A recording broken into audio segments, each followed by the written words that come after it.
ជំរាបសួរពុកម៉ែបងប្អូនបាទខ្ញុំប្រកាសលក់ដីមកកន្លែងបងប្អូនបានលក់ក្រោមទីផ្សារបាទ 60% បងប្អូនបាទដីនៅចំណុចនេះបាទដីយើងនេះបងប្អូនបាទក្បាល13.8 ម៉ែត្រនោះទៅដល់នោះបងប្អូនណាបាទ13.8 ម៉ែត្រហើយជម្រៅទៅខាងក្រោយ42 ម៉ែត្រនោះទៅដល់កន្លែងលបងឃើញ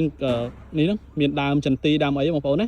បាទដីនេះគឺនៅភូមិវែងបាទសង្កាត់ពញាពុនខណ្ឌពេជ្រភ្នៅរាជធានីភ្នំពេញបាទផ្លូវនេះយើងចេញទៅបាទទៅដល់ខាងផ្លូវ42ទៅដល់ខាងរមណីយដ្ឋានភ្នំរៀបបាទនឹងគឺទៅខាងវត្តភ្នៀតបងប្អូនណាបាទហើយផ្លូវខាងនេះបាទទីតាំងល្អមែនទែន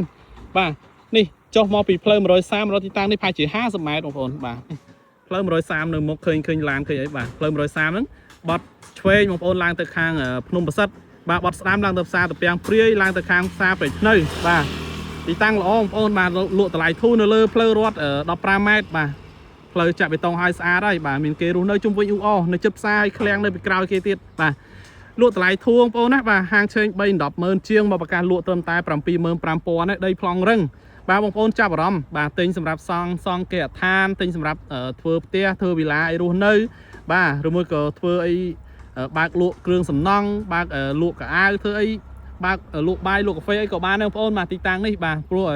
មានគេរស់នៅជុំវិញអ៊ូអស្រាប់តែម្ដងអត់ស្ងាត់ទេបងប្អូនណាបាទយើងចេញទៅផ្សារតាពាំងព្រាយផ្សារតាពាំងព្រាយមិនតិចបាទចេញទៅប្រហែលជា200 ម៉ែត្រដល់ផ្សារហើយចុះពីផ្លូវ130តែ50 ម៉ែត្របងប្អូនណាចាប់អារម្មណ៍តាក់ទងមកឲ្យលឿនតន់ដីតម្លៃធូរបាទ